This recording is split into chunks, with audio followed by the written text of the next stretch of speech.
We should be on. Should be on. We just finished watching Extreme Rules, and this moron hasn't turned off his damn phone. So you're going to hear dick sounds. Anyway, we just finished watching Extreme Rules 2018, the latest event from WWE. Full disclosure, it's been a kind of a drag as of late on Raw and SmackDown to a lesser extent. So I didn't see the last couple of weeks of events. Yeah. You were kind of lost, weren't you? No, I mean... it's pretty much the same thing, shit. They just keep repeating the same matches, so fuck Pretty much. The recaps help, too. Yeah, that's anyway, whatever. Overall, the consensus was not a lot of people were invested in a lot of these matches. Not all of them, just the majority of them were like, all right, good, let's get this crap off the table and move on. So that was a general air of going into this thing. Yeah. Anyway... There were a couple of pre-show matches. The first one was Andrade Cien Almas versus Sin Cara. Who did you want to win? Who did you expect to win? Did you even know this was a match? I had no idea this was a match. Same here. But my boy Cien is who I'm going to go with. And you? Same here. Didn't know it was a match. Sin Cara has been kind of crappy, I guess, as of late. So I'm just saying Almas has been the badass. So I was going for him. Yeah, pretty much the same here. The results were that obviously Cien Almas, who's apparently going to be getting a push somewhere along the way here, won with a hammerlock DDT to Sin Cara. Pros and cons. Pros, for me, is the right person won. They still allowing him to do what he should do. They didn't Bobby Roode him and castrate his character entirely, so that's good. And... you know, a con would be that Sin Cara's ring language fucking sucks. So you're like, dude, we get what's going on. You don't have to, like, you know, pantomime every fucking reaction. Anyway, pros and cons, if any at all. So the thing is how I didn't know what was going to happen. I didn't really have any investigation, I guess, if that's even a word. It's not, by the way. But didn't really have any push for it. Pro was that it didn't suck, but a con was that it was a pre-match, so they kind of had to speed it along, I guess. Yeah. So, yeah. You don't get any opinion. You're on the phone. Next. I'm setting up the info, asshole. Next. Unless you want an opinion. No, not really. Exactly. Next. But Marcus says that that ass of Selena was a pro, and I gotta agree. I mean, yeah. That's always a pro. The con to that is we didn't get enough of that ass. That's true. So that's the thing. Anyway, the next match was another pre-show match was New Day versus Sanity. Again, didn't know this was happening, but it's good to see Sanity do something for a change, and it was good to see him go against the never disappointing New Day. So it was a tables match, which means whoever goes to a table first is the loser. Who did you want to win? Who did you expect to win? I kind of wanted Sanity to win. I expected New Day to win because it's a New Day. You? I wanted Sanity to win. I expected them to win. Yeah, same here. I'm not going to say I expected them to win, but I was leaning towards that being the result, which is what should have happened and it's what it did. Alexander Wolf bit Kofi Kingston. It's like the weirdest fashion ever. It was clear he was going for the, look, I'm biting him action. Yeah. But then there was like a pause somewhere there. And then he's like, oh yeah, I'm biting now. So then that happened. Kofi kind of hangs off the rope. Awkwardly, of course. Doesn't look great. And Eric Young kind of drives him to the table off the corner rope. Top rope. And that was that. It was, you know, you expect a lot from these two teams. So the ending was kind of like, oh yeah, that's it. It's just you go through a lame table spot and that's it. The thing about these kinds of matches, the table matches, is that they end kind of quickly. Mm-hmm. Like, I'm all for like the 1, 2, 3 because it kind of like, you know, builds up that excitement. Same thing with submission matches or submission wins. It's kind of like, yeah, it happened, and then you're like, okay, cool, I guess, you know, whatever. So it doesn't give you a chance to like fully invest in the ending, I guess. Yeah. So that was a con for me. Yeah, you. It was barely starting and then it ended.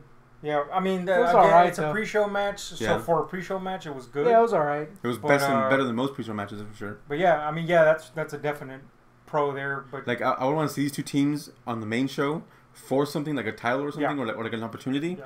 That would be kind of cool to see these two teams truly shine. Another pro, Killian Dane had a shirt on, so you Yeah. get to see his hideous fucking hair. Now they just gotta shave them arms and we'll be good. I kind of want to. I'm kind of curious about how bad those stupid hairs smell, because you know I'm that kind of a masochist. Stanky ass hair. But yeah, What really should have happened? I realize there's no background for it, no foundation for it, but that hasn't stopped WWE before. Yeah. true. So if they don't give a shit about these stories they're telling, might as well just have made this an actual whole hog match and had these teams go At it. at it, you know. But considering what it is, what we got, it was all right.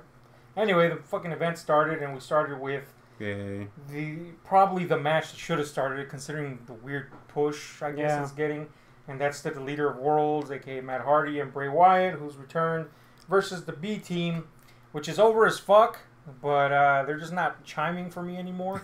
I was all right with it at the beginning, but now I'm just like, whatever. Anyway, I think who it's did you expect to? This was for the tag championship. Who do you Yeah. expect to win? Who do you want to win? I expected something to happen. I wanted the Bray Wyatt and Matt Hardy to win because you know they're cool. But you know something happened, I guess. I was totally expecting what happened to happen, but I wanted freaking Bray and Matt to keep it, despite their shitty ass push. I didn't think it was gonna happen this quick. I don't think it should have happened this quick. But what we're getting at is here's the B team won. Bo Dallas basically gave an old neck breaker off the top rope to Matt Hardy, and that was that. And it was kind of just a thing that happened. Yeah. And it kind of was quick too. It just kind of happened. You're like, oh Yeah, shit. the match itself as a whole was kind of like, all right, that was over.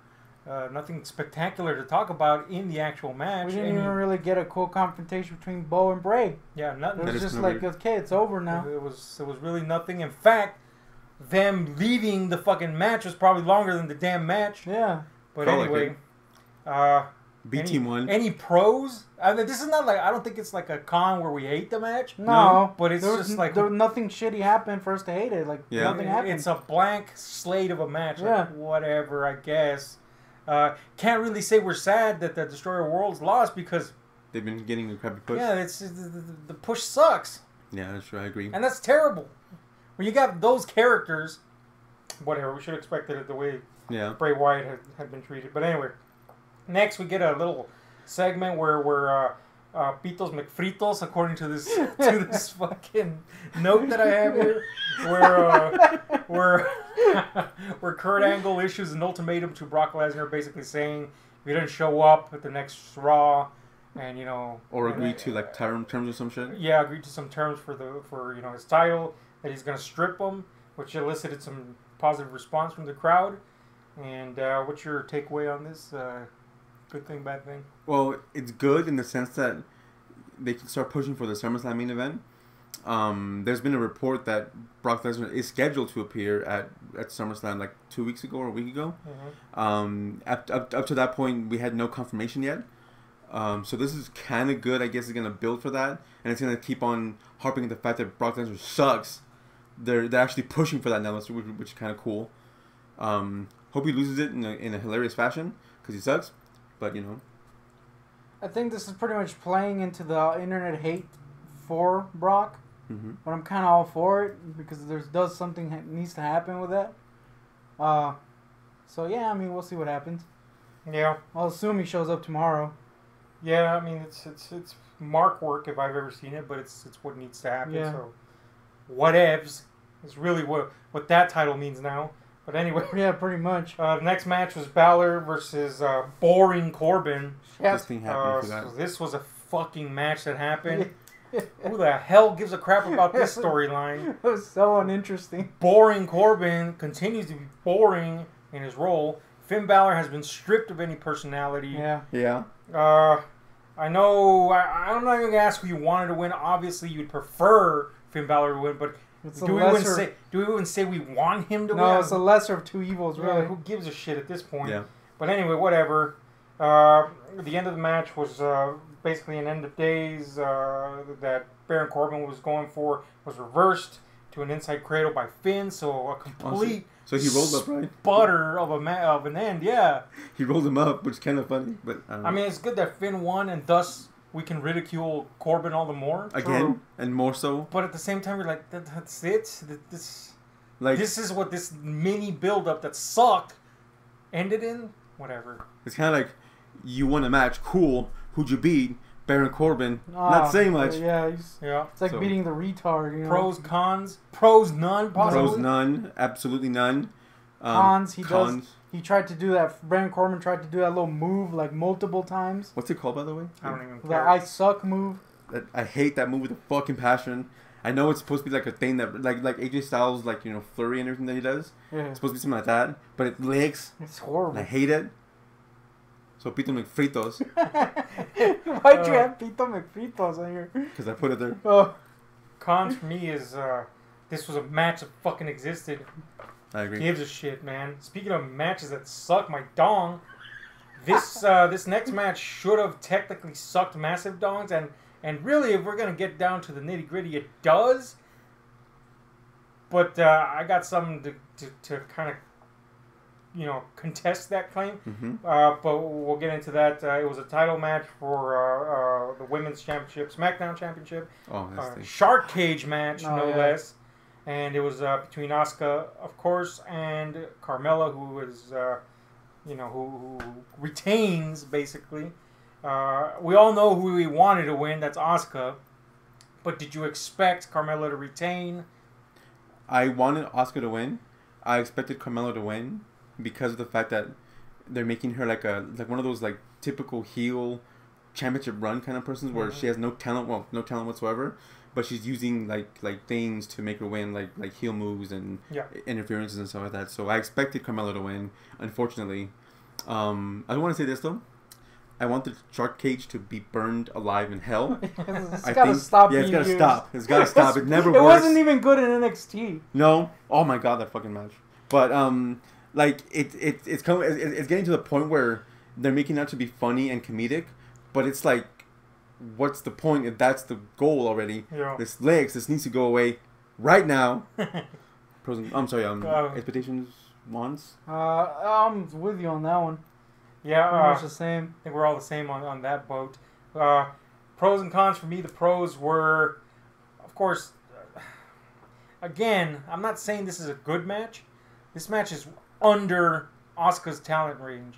She shouldn't be in this match. Completely and totally. That being said, the pros to this are that they're legitimizing Carmella having this in that heel way that you mentioned. Yeah. If she keeps acting this way with the assistance of Turd Face McNochin, that's why it was good to bring him back in, because it gives you a reason, justifies her having this. Yeah, because Carmella cannot compete against Asuka. Yeah, legitimately. I mean, she's not a great wrestler to begin with, and whatever talent she does possess is not enough to even contend, like you say, with Asuka. So it legitimizes her keeping that in that heelish nature, and I am glad that they're exploiting that. That being said, who she's competing against kind of trashes all that and makes you go, okay, just put her against somebody else, build her up a little, and then have her go against Asuka, maybe lose a couple of times, but that's not going to happen. Mm-hmm. So it's kind of like a 50-50 for me. And there are things in the match that I enjoyed, like fucking Ellsworth being a moron, you know, hanging from the fucking cage with his leg, with the exposed body armor that clearly wasn't supposed to be exposed, and all that stuff. It was such a mess that it became kind of enjoyable, but I'm not saying that's a good match. So they kind of fall into that gray area between pros and cons. Yeah. Pros and cons. Pro, Carmella was hot. Asuka was pretty as hell. Con, James Ellsworth, Shark Cage. That's pretty much it for me. Shark Cage. I'll agree. I think this one was a little more acceptable than the last one, because at least they made the way Asuka lose sensical. Like that. I like that sentence. What? At least they make the way Asuka lose. No, you know, the way Asuka lost, you know, she got her face smashed against a freaking shark cage. Yeah. Instead of just standing there like an idiot. True. So I'm like, all right, at least that, like, and yeah, they're building up Carmella in that heelish way. So I didn't have that much of a problem with this one, like I did last time. I guess. Yeah, with it, like I did. I mean, yes, I agree with you in the fact that this shouldn't even be a thing, but since it is, at least it's a good way to do it. It was like, yeah, it was better than last time, and yes, Ellsworth freaking hanging from his shatty ass little leg was pretty funny. I will add another pro, and again, this is like the gray area pro. I'm not saying this is a good match. I'm just saying, for the mess that it is, there's things to be enjoyed. It's fun to see a car crash sometimes. Yeah. Well, not a real one, but this kind. And like it was like the setups were so obvious. Like, yeah, come on, dude. We know what you're hanging from, and the body armor. And then there was like such a sloppy, slow transfer between Asuka waiting to, being fended off from attacking Ellsworth no more, to her getting pushed into the cage. It was like, oh man, they're taking forever to do. It was so sloppy that it was kind of enjoyable, but not in a great way. And going off what you said, the expectation was like, well, like oh, this is gonna happen and everything. It kind of sucks in general when you know something's gonna happen and it happens. But in this case, it was entertaining in a sense, so that wasn't too bad. It was like watching The Room. Yeah, basically. Only The Room's better. But anyway, next match was Jeff Hardy. This was for the U.S. title. Jeff Hardy versus Shinsuke Nakamura, who had a horrible interview in the pre-show where they're trying to play up his reluctance to speak, and his clever mind games, I guess, heelish manipulations at the mic. But it just came off as awful and it came off as awkward. Yeah, it came off like this gimmick is long in the tooth now. Like, come on, all right. He's got to do something else. And it's not his fault. It's just the way they insist on not cutting away. And, like it just. I think it would have been fine. Yeah, if they had worked quicker to get to the point. Yeah. It took so long. Yeah, it really did. But anyway, this match was for the U.S. title. Long story short, it was the quickest match in the fucking thing. Yeah. And it was a low blow from Shinsuke, which, brought... This was before the bell even rang for the match. Brought Jeff Hardy to his knees. The bell rings. He gives him a Kinshasa, and he's done. And now Shinsuke is the U.S. champ. And did you expect that? And who did you want to win? I wanted Shinsuke to win. Didn't think it was going to happen that quickly, match-wise. I was hoping for a good, decent, solid match. What we got was kind of like that's a thing. I'm kind of like on the fence with that. I'm kind of okay. Like, I wasn't really looking forward towards this match. I'm gonna be honest with you. Mm-hmm. It would have been nice if they had an actual match. Yeah. But I wanted Shinsuke to win because he kind of needs it right now. Yeah. Yeah, I'm on the same boat. I wanted Shinsuke to win, not because he needs it, although he does. I'm not disagreeing with that. But because the title needs to get away from Jeff Hardy, because this little run he had is boring as fuck. How do you make Jeff Hardy boring? Answer this U.S. title run he's had. He's just like he's just coloring, by number at this point. And I don't know, it's because he's disappointed in the way he's being treated, or that's what they're telling him to do. Whatever the case is, his little title run there sucked ass thus far. And like you said, Shinsuke would probably make better use of it. You'd hope anyway.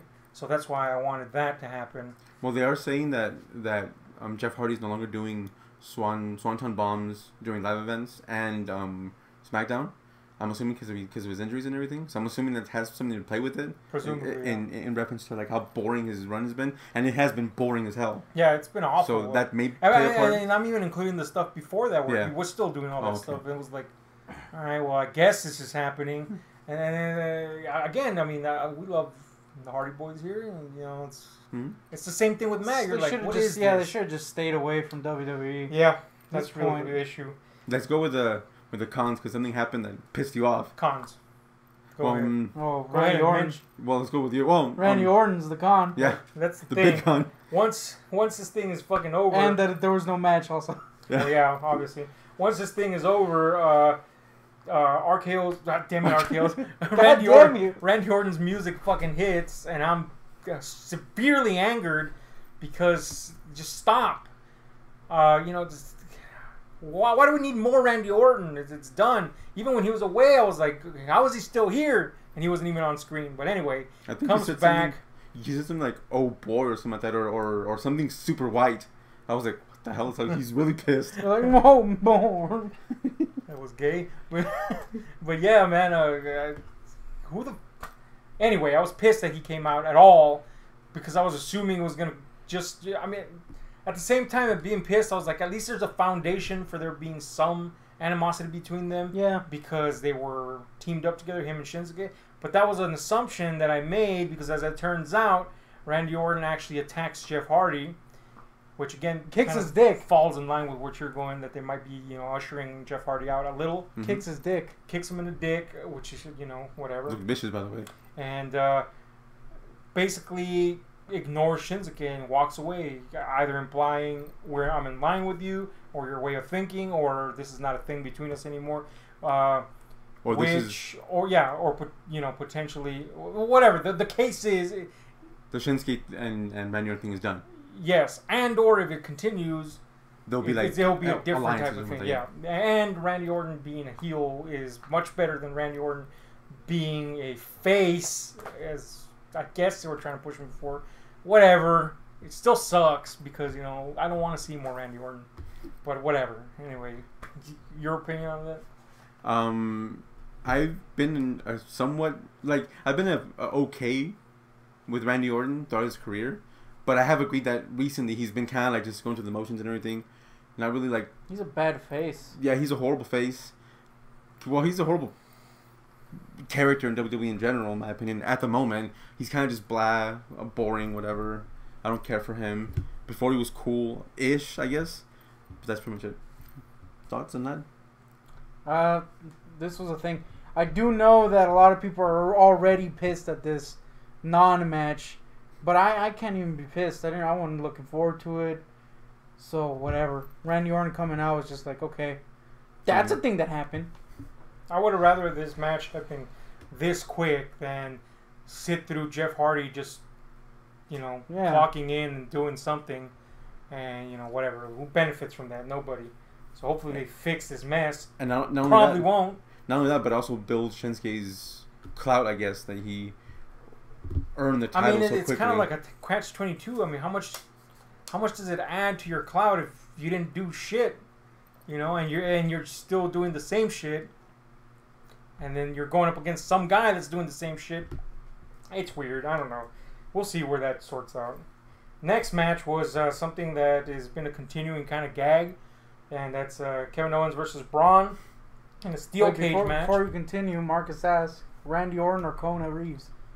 I'll take Kona over Randy Orton. Oh, damn! Any fucking day. I want to see somebody hold their shit in the ring better than I want to see Randy Orton. All right.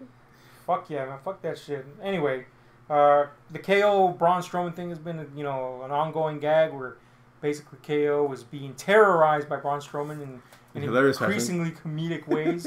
And it basically just culminated in this match, which was a steel cage match where you basically have no means to escape. But if you do, whoever gets out first, lands both feet on the ground, is the winner, of course. And what did you want to win? Who did you expect to win? I didn't want anyone to win per se. I just wanted it to be an entertaining match and a fun match. Yeah. So that's what I gotta say. Braun. That's it. I expected Braun to win, but I didn't expect it to happen the way it did because we'll get into the details of that. But anyway, I'm more in line with your line of thought where I just wanted it to be fun and stupid and ridiculous. I mean, honestly, like Braun is my boy, and that dude needs to be champion right now. Mm-hmm. But with whatever happened in the match, as long as it was funny, entertaining, and or cool, I was okay with. Yeah. And that's pretty much what I got essentially. So what ended up happening was kind of like a even out the results type of ending, where Braun ended up getting shackled to the ropes by KO with a mysteriously out of nowhere fucking set of cuffs. That was I weird, guess he had him in his ass or something. Anyway, he shackles him to the ropes. KO makes to get out of the ring by hopping over the steel cage. Of course, he takes time to taunt because it's wrestling, And at that point, Braun breaks out of the shackles and chases them down. They end up on top of the cage, and he throws KO out and onto the announcer's table.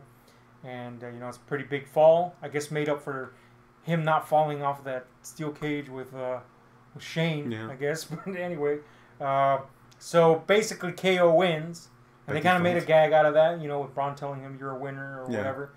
But, come on, I mean, really, we know what happened here, and it's that the gag continues, and both of these guys continue to look somewhat strong, or at least in terms of their characters. Like, because KO can claim that, I beat Braun Strowman in a steel cage match. Yeah, exactly. And that's not a lie. And then Braun Strowman comes up because he threw him off, essentially. And I don't think he really wanted to win. No, character-wise, I guess. He whatever, like kayfabe-wise, he didn't really care to win. He just wanted to, continue his terrorizing of Kevin Owens. I don't know how that started, by the way, but I don't know about you guys, but this story is literally just Braun having fun with KO.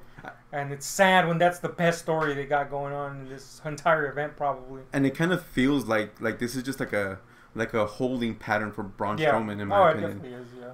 So more on that, later, but cons? Hopefully, no cons at all. Love the match. I didn't like this match. I thought it was boring until the end.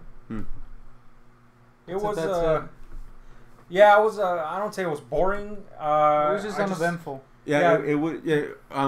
I loved it, but to kind of agree with him and everything, really nothing happened except for the handcuffs and then the big fall and everything. But in the handcuffs was kind of like he's gonna break out of them. But at least it was short. Yeah, it didn't drag on too long and everything. So. Yeah, I'm in the middle there. I didn't think it was boring, but nothing really happened up until the big spot at the end, and that was that. But yeah, blissfully short. Yeah. Considering that nothing happened really. Anyway, the next match was BB, apparently, according to my notes. Bludgeon Brothers versus Team Hell No. This was for the Tag Team Championships at SmackDown. So the Bludgeon Brothers have been laying waste to everybody for, ever. And I think that's gotten old now. Because, I mean, all right, we can only see this so many times before you actually have legitimate competition. And let's face it, Anderson and Gallows fucking suck. So that's not legitimate competition. But anyway, here they go against the now returning Team Hell No, who of course has all this steam behind it because of Daniel Bryan. And who did you want? Did we all want Team Hell No to win? Well, obviously. Yeah. Yeah. I think we all want. I think Bludgeon Brothers, like you said, has run its course. Yeah, definitely the crowd was behind Team Hell No winning, and that's mainly because there was something at the beginning of in between backstage. Some of the wrestlers. I mean, some of the matches where we saw the Bludgeon Brothers attack Team Hell No, and they basically injured Kane, so he was not in the match at the beginning. So it was basically one man against two, and of course we got that underdog thing going for Daniel Bryan, and they were playing that up pretty well. The audience was behind that. And then the Bludgeon Brothers just end up securing the win, despite Kane being reintroduced into the match, pretty much for no fucking reason other than you gave Daniel Bryan a little time to rest, basically. Pretty much. But once they do win this match, you could tell the immediate response to that, which was why silence. You just built this guy up, as you're supposed to, as the underdog, and then you just destroy him. And like you said, I think they've run their course with the Bludgeon Brothers, which is a shame because it's a good gimmick, but they've done the same thing so much. And I don't even think that's the issue. I think the issue there hasn't been any development with them. Yeah, they're just the guys that beat everybody. Yeah, and there's no competition that's legitimate. There's no stories that they've been involved in. So what are they? But what you just said, just guys that beat up. They're not interesting anymore. Thanks a lot. You just ruined them. There's no characters, just guys with freaking mallets. And that's fucking sad. Bludgeons, if you will. But anyway, any pros to this match? Any cons? Not really any pros. I mean, the pro that I have is that they did play the whole underdog, Daniel Bryan, Team Hell No thing pretty well. To the point where I thought that this might actually happen for them. And when the end happened, like everyone was like into the match when Daniel Bryan, so when Team Hell No was coming forth, but when it ended, everyone just died. Yeah, yep. I was like, whoa! Even he was like, wow, the crowd just died, and I was like, man, you're right. There's no reaction whatsoever. But yeah, I'm not one of those people who think that the finish to a match will necessarily ruin a match. Like you can have a good match with a shitty ending, and it would still be a good match.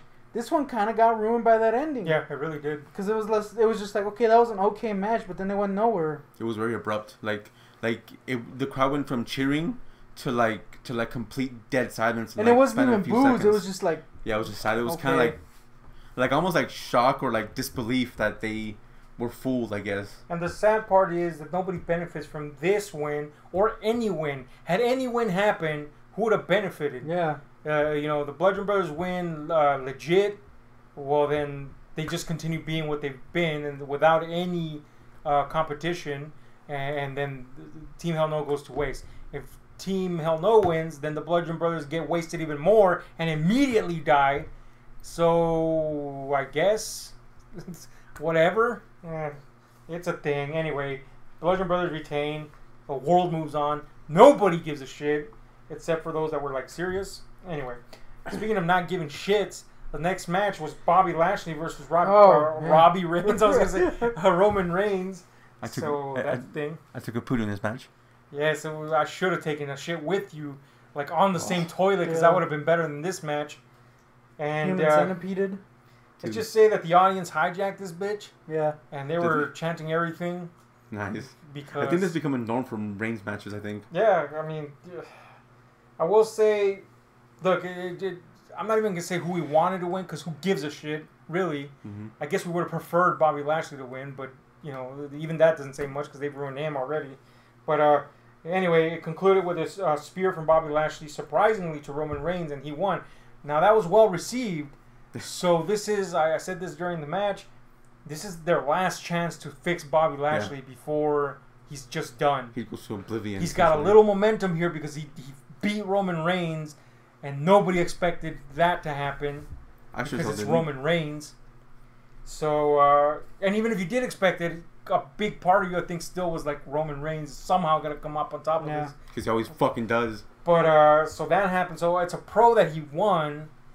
But it's a con because he beat Roman Reigns. Like, if you were to tell anyone in the WWE universe Roman Reigns is gonna lose, they're gonna be happy by default.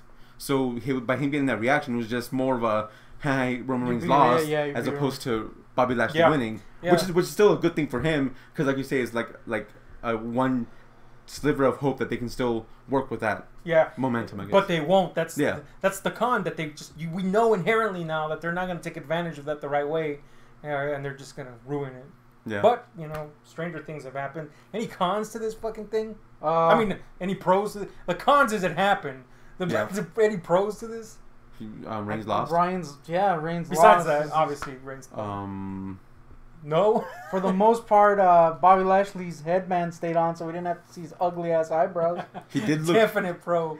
Marcus said he did cut a good promo after the show, so maybe he's getting... Who, Bobby? Yeah. Oh, that's surprising. Yeah, because he's really bad on the mic. Yeah, I really hope they fix him, because fuck. Yeah. This guy should be a monster in there. And competing against Braun Strowman. Yeah, they've neutered him like in a matter of seconds. Upon his arrival, they neutered him. It's like, come on. I will say, like, whoever won this is like, what's the thing? No, that was just bragging rights, essentially. It wasn't it wasn't for a specific like dick swinging contest, basically. I mean, I was hoping that would be for like a number one contendership, but it wasn't. It was just basically like I'm the top dog of Raw or some shit like that. They did this whole thing throughout with the commentary about dogs, and it was terrible. We'll get to commentary later on, but fucking match happened. Next match was an Extreme Rules match for the championship, the Raw Women's Championship, between Alexa Bliss and Nia Jax. Of course, Ronda Rousey was not allowed to be in any Raws, but she had tickets, which they made sure you knew that she had fucking tickets to this thing. He kept showing them. To Extreme Rules, which is a dual-branded event, so I guess it's a loophole, which makes no fucking sense, but whatever. Well, I think that what they were going for is... I don't care what they were going for. It makes no fucking sense. But go ahead. Yeah, like what they were going for is she's banned from Raw because she's contractually obliged on Raw, but since she's a spectator... And in the front row, like Cena. Yeah, like Cena and everything in WrestleMania. Like, since she's a spectator, she has a paying ticket, which is why she showed every second that she was that they showed her. It proved that she's just a spectator. But if she was a spectator when she jumped the barricade, they should have tackled her and arrested her and put her in jail. But that's neither here nor there. The point is, it sucks. Yes. But whatever. This was supposed to be an Extreme Rules match. Nothing really extreme happened in it. No. Some, foreign objects were used somewhat sparingly. Used. Basically, they were thrown into the ring by Nia after Mickey and Alexa. Mickey tried to assist Alexa with them, and then you thought that was going to lead to them being used, but it was like a trash can spot and some couple of chairs. Well, in chair some shots. Moves. Yeah, it wasn't. It was nothing extreme going on here. No. But anyway, the results were that Alexa retained with a DDT to Nia onto a chair. Most action the chair got in that fucking match. But who did you expect to win? Who did you want to win? I expected Alexa to win, and I wanted her to win. I expected her to win, and then it was super obvious Ronda was going to be involved. Yeah, same here. Like, insanely obvious. Yep. So what happens is Mickey is assisting Alexa so much that Natty, who came out with Nia Jax, because I guess they're buds now, I guess, man, and Ronda cheering her, and what the fuck is going on with Nia's alliances? I don't understand. She's bad, she's good, she's a bully, she's not, she's back to being a bully. I don't understand. Whatever the fuck. Point is, Natty's with fucking Nia. There's all this altercation outside the ring. Natty's getting hit, blah, blah, blah, blah, blah. Ronda jumps. Bodysuits. Bodysuits all over the fucking place, all sweaty and shit. Ronda jumps the barrier and gets involved, does a Ronda thing, which is always good to see. And that's about it. Alexa retains. Really underwhelming match, I think, considering. But it could have been worse. Yeah. Could have been far worse. Cons, pros. Cons, it wasn't very extreme. Definite con. Pro, it wasn't terrible. It was very, very mediocre. So that's a pro and con, I guess. It didn't suck, but also it wasn't cool. No extremeness happened at all. Kind of predictable. It was actually like so unextreme that it was like a pillow fight, basically. Look, I didn't think this year's Extreme Rules could be any less extreme than last year's. No shit. But this baby was negative extremeness. On the extreme scale, that baby was negative 1,000. This wasn't even 90s extreme. No. This was like, man, ooh. Like, this is more extreme than the actual event. This is like Reefer Madness level extreme. Yeah. It's not good. Anyway, whatever. It was a match that happened. It could have been worse. Next match was AJ Styles versus Rusev. This was for the SmackDown Championship. Concluded with a springboard 450, followed by a phenomenal forearm. After to Rusev and AJ retained. But this was all because of Aiden English trying to help out Rusev by stripping the turnbuckle protection off the turnbuckle. But it turns out that Rusev ended up getting whacked with it. The bad end of that. So it kind of retained Rusev's credibility as this brute. While maybe teasing the split again? Yeah, while maybe teasing something between Aiden English and him. Either way, these are two fan favorites, so I guess there was a lot of momentum and expectation behind this. Who did you want to win? Who did you expect to win? Hit me with it. AJ Styles is my boy, and I love his work ethic. And right now, he's still not the best wrestler in the business today. Well, in WWE. But I kind of wanted Rusev to win. I expected AJ to win, but I wanted Rusev to win. How about you? Yeah, I'm with you. I'm not a humongous Rusev fan. I do like him. But it would make sense to push Rusev right now because of how over he is. But I expected AJ to win. I thought they were going to pull the trigger here with Rusev. But, it's WWE. So never. So probably not. But I actually expected this to be the point when they did because they held on. It seems that no matter how much they try to fight against the fans, that they are actually very conscious of what they have with Rusev. So I thought this was going to be it. I'm glad, however, that it wasn't it because the match wasn't very impressive to me. If there was going to be a title change, it needed a better match. Not saying the match was terrible. Don't get me wrong. Especially towards the latter end, it was pretty good. I'm just saying it took a while for it to build up. That being said, I'm not saying all of that's a complete negative.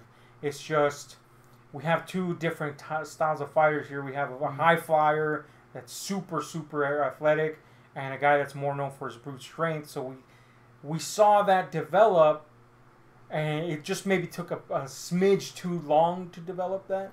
But the story was told relatively well enough, especially with AJ being pinned under that brute strength so much, and then he was chipping away at a leg, and that all tied in together very neatly at the end. So it was a good match. I just thought maybe it needed a little bit more tightness, but as a match to lose a title, I'm glad that this wasn't it. It needed something more, a bit more pedigree as a match for it to. So I'm glad in that respect. Pros, cons. A big con for me was the fact that storytelling wise in the actual ring, they were pushing for like they were treating Rusev as like the underdog because of his injury or whatever. I think that's what actually slowed down the match for everyone, is that they're focused too much on the injury for Rusev, his left leg and everything. He was kind of like holding in at the very beginning of the match for some reason. He was kind of like nursing it a little bit. But a big con is that, like I say, they were trying like they were treating him as like the underdog face in this match. And for a moment I was like, they're actually gonna pull the trigger. They're actually gonna make him win, despite the fact that he's still obviously kind of a heelish, I guess, by having Aiden English kind of interfere a little bit. But they were playing up the fact that this is the underdog and this is what's gonna make him come out on top. But in the end, it didn't happen. It kind of pissed me off a little bit. Still a fine match and everything. I liked it a lot, but yeah, that kind of pissed me off. I was falling asleep through this match, but it was nothing to do with the match. I actually kind of liked the match, but yeah, it was a little slow in the beginning, and it took a while to pick up. But it did pick up. But it was all right. Yeah, it wasn't bad, but yeah, it wouldn't have been a good place for Rusev to come on top, catapulted to the top. Mm. And I'm starting to, man, I don't know if they're gonna do it. But we'll see. Yeah, I think they will. I think it's eventual, but it's a matter of how. I mean, they're still going towards SummerSlam. I think that it's a while. Yeah. Marcus says, I hope they continue to SummerSlam and let Rusev go over there. Yeah, that would be cool. Fat chance though, but yeah, hopefully they do that. Yeah, and it seems, hopefully yes. But like I said, maybe it's going to take even longer than that. Which means, in WWE terms, they're going to wait till he's dead in the water, then pull the trigger, then go, oh, where's the fans now? Then just let him float down a river and into the sea, where he'll stink up and the seagulls will peck out his eyes. Yeah. As is often the case. Yeah. But anyway, the next match and the final match was the main. We kept on guessing what the fucking main event was going to be. we couldn't believe this was the main event. And the main event was Seth Rollins versus Dolph. I was going to say Dolph Lundgren. Dolph Ziggler. This was an Iron Man match, which basically means as many pinfall. Whoever has the most pinfalls before the 30-minute clock runs out is the winner. And this was again for the IC title. So there was a series of pinfalls. I'm going to run them down real quick. Seth Rollins got the first three. And the first one was he gets Dolph Ziggler in a cradle, which I mean, whatever. It's the first fall, nothing impressive there. The second one though was a curb stomp to Dolph, so that was a little bit better. But the third one, this is where things kind of got a little bit more interesting. Was given to him by the ref because of Drew McIntyre's involvement in the match. So basically, a DQ. Point given to him. So he was up 3. Ziggler was, at the 0 mark. Drew is banished from ringside. And DZ is all by himself at that point. But before Drew leaves, he gives old fucking Seth a claymore and leaves him out flat on the fucking canvas. At which point, old Ziggler takes advantage of that, gets a fall. And right after that, super kick, gets another fall. And then not long after that, little zigzag, gets another fall. And this was about at the halfway mark. And they're, eye to eye, basically. And, after that, we had kind of like the next assortment of minutes, anywhere from 10 to 12 minutes, play out as a back and forth game with Dolph Ziggler eventually getting the upper hand with a 4-3 deficit. And that was, he did a pin with, kind of leveraging his weight off the ropes. So after, he hit Seth Rollins with a palm strike. So it was 4-3 at that point in favor of Dolph Ziggler. And yeah, man, there was about 3 minutes left in the match when Seth got the 8th fall, a slingshot to the corner for Dolph Ziggler. It was tied, and it was just boiling down to these last few seconds. Old Seth Rollins super kicks Dolph Ziggler, and the crowd rejoices. He's going for the cover, but it's literally come down to the last 5 seconds, and he doesn't get there in time to cover. And according to Coach, he needed another 5 seconds to win.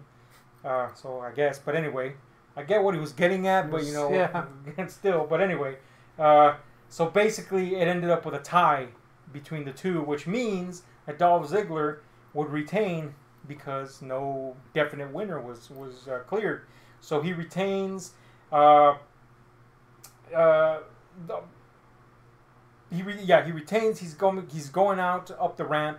Then Kurt Angle's music hits. He says, "The fuck, bros. This shit ain't going down like this. It's fucking sudden death. Whoever gets the first fall is the winner." At which point, Drew comes back. Somehow. Distracts old fucking Seth Rollins there. And Dolph Ziggler gives him the old zigzag.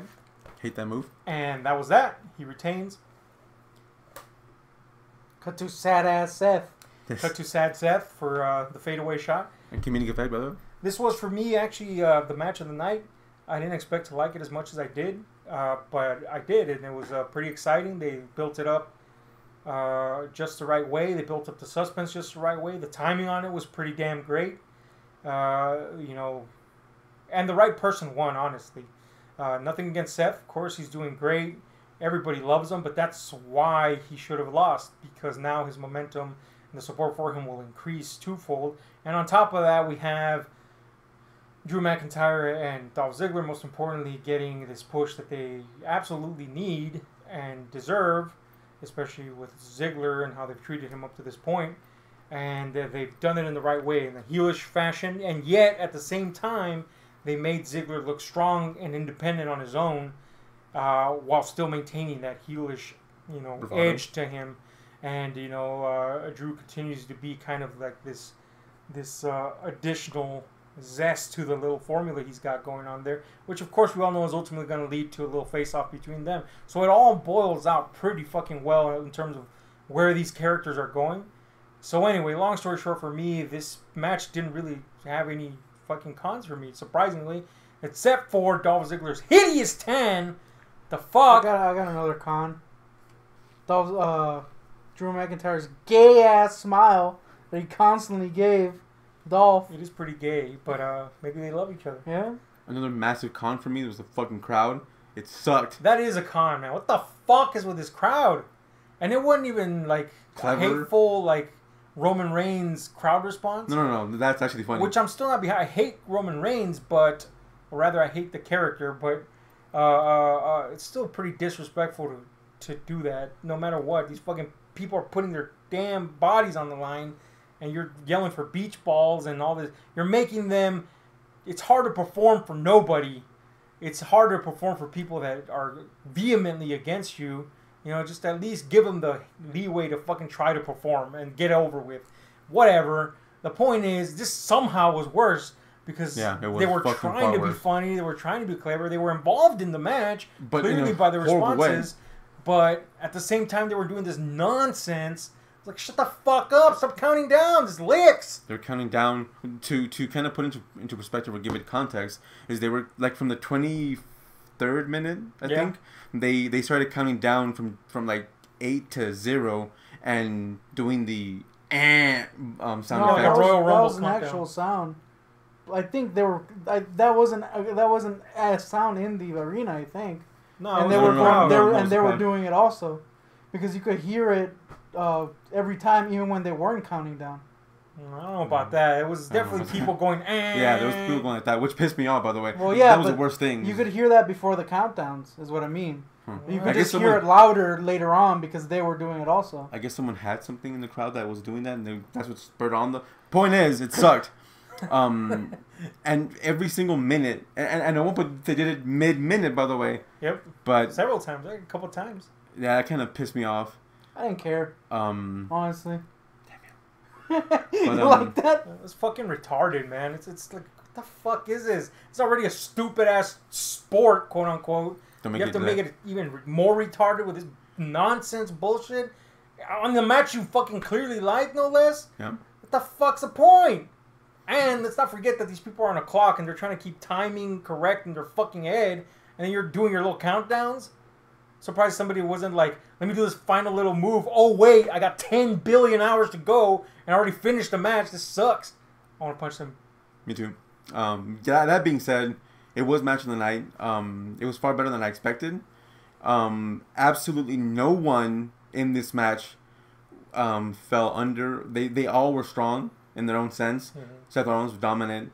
Drew McIntyre did his part, and very effectively. Dolph Ziggler proved that he can do it by himself, even without interference or anything. It was really nice to see the storytelling in this match, and it was done almost to perfection. One thing I didn't like is the restart, because it happened so quickly after that. It's kind of like, we get that, you know, you're pandering to the crowd, you want a result, but at least let it last longer, I guess. But I would have been very happy with it just ending on a draw and then Dolph Ziggler retaining like that. That would have been actually better in my opinion, because that would have proved, or that would have continued his heelish antics and then left with the belt unscathed, in my opinion. I agree. If this was another time in WWE, but we've had that so much, especially with the Shinsuke and AJ stuff, that in that sense it was kind of like a heads up to the audience, like we got you. Yeah, exactly. So in that respect, it was good, and I think either way it comes. I mean, I know you'll agree with that. It comes out to the same result. But yeah, in that I agree with you. Had it not been in this time frame, but you know, whatever. Anyway, cons, pros. Cons. Besides the smile. Drew McIntyre exists. Pros. At least he didn't annoy me in this. But it was actually a pretty good match. Surprisingly, I was kind of like, oh man, this is the main event. All right. And then it surprised you, didn't it? And then I was like, oh, that's pretty good. Yeah, it's a pretty good little match. So anyway, let's give any final thoughts and a final rating to this old event. Hit me starting over there on the ass Final end. thoughts. One good match. This event kind of sucked, I think. It was the least extreme rules I've ever seen in my life. I didn't hate it. I wasn't completely bored the whole time. But I also think it was pretty shitty. It was pretty mediocre. Yeah. Yeah, rating freaking like 4. I do agree with most of what he said. I expected nothing from this completely at all. I don't think anyone else was expecting anything. It didn't piss me off or bore me, to the sense. I was expecting complete garbage, and I didn't get it. I got just a very mediocre event. I give it a 5 out of 10. Yep, same here. Definition of mediocrity, but acceptable mediocrity. Yeah. Like you said, surprisingly not boring, but at what cost? At the cost of, blah, nothingness. It could have been far worse. It could have been some piece of shit, every match suck kind of situation. Yeah. But it wasn't that. So that was kind of But I don't know what's worse. Something that's so sucky that you have a vitriolic fucking response. That's why I give it a 4, yeah. Or something that you're just kind of like, yeah, that happened and it wasn't as bad as, because if we see something so shitty, we can have fun making fun of it. Yeah, this was just kind of like a thing. Well, I understand your 5, and the reasons I give it should have been a 5. The reason I gave it a 4 is because I have nothing to say about this event. It's funny because it's kind of like it was passable. It didn't waste our time, but we'll forget about it like after we finish this fucking stream. Except for that one match. That one match was really good. I'm going to give it also fuck that shit. I'm not even going to give it a 4. I'm going to give it a 3. And that 3 was just because of that one match. And that's the main event match, of course. If I had to rate that one match, it would be, a solid, like a good 8.5 match. Yeah. It was good. Not using Meltzer's system, by the way, obviously. But anyway. No, because it'd be like 18 stars if it was anything in New Japan. But it was a really good match in a really mediocre setting. Yeah. So anyway, 3 is my rating, but not the 3. I've hated events more than this. Yeah, that's a thing. But it's weird. We've hated events more than this, but we were able to talk more about them because it sucks so bad. Yeah, I'm sure you can tell by this stream alone that we don't really have a lot to say about this. Yep. Anyway, that's our thoughts. Tell us what you think. Best matches. What you guys think? We are the Wrestle Ramblers. That's Goontick. This morons called the Guardian. And I am a fat asshole known as Ahab. Yep. Hit like, share, subscribe to those notification buttons. We are out.